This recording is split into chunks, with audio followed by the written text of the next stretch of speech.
4 کار همسر خود را عاشق خود کنید. دوست خوب من، دوست دارید که همسر شما چه شوهر است و چه خانم شیفته شما باشد و زندگی شما را و هم زندگی خود را عین بهشت زیبا، خوب و در اوج آسایش و آرامش قرار بدهد؟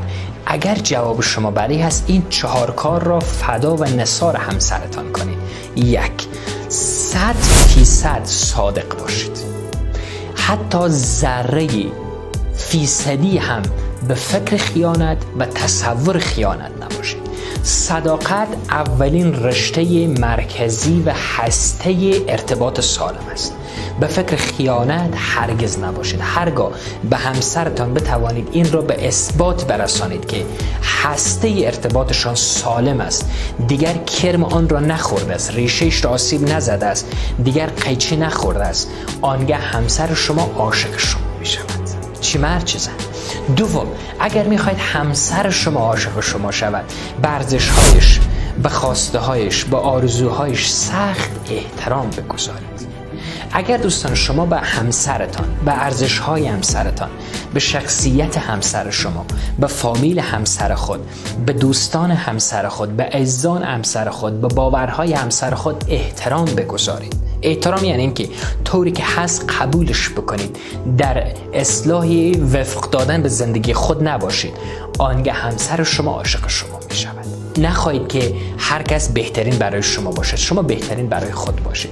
یک خانم میگه نزد روانشناس آمد و گفت که من با شوهرم هیچ مشکلی ندارم، فقط یک مشکلی دارم. شب گذشته از شوهر خود سوال کردم که اگر من و مادرت در آب بیفتیم کدامش را نجات میدی؟ شوهرم بدون لحظه درنگ گفت که من مادرم را نجات میدهم، چون زندگی من مدیون اوست. گفت من به تشویش هستم، حالا چی کار بکنم؟ چرا همچین پاسخ داد؟ روانشناس خیلی یک جمله زیبا و کوتاهی گفت: شنا کردن را یاد بگیر. خیلی ساده، دیگه نیاز نیست از شوهرت انتظار داشته باشه، خودت شنا کردن یاد بگیر. پس هر زمانی که بلد بودیم انتظارات ما رو مدیریت بکنیم و به ارزش‌ها، خانواده، باورهای همسر ما احترام بگذاریم، همسر ما عاشق ما می شود. 3. در امور خانواده با هم مشورت بکنید، در امور فامیل با هم مشورت بکنید، در تربیت اولاد با هم مشورت بکنید. این به شما صمیمیت ایجاد می کند و می توانید از ابعاد مختلف قضیه را بررسی بکنید. مردان از قضیه بزرگ نگاه می کند به موضوع، خانم ها با جزئیات نگاه می کند. تصمیم شما مشترک و زیبا خواهد بود.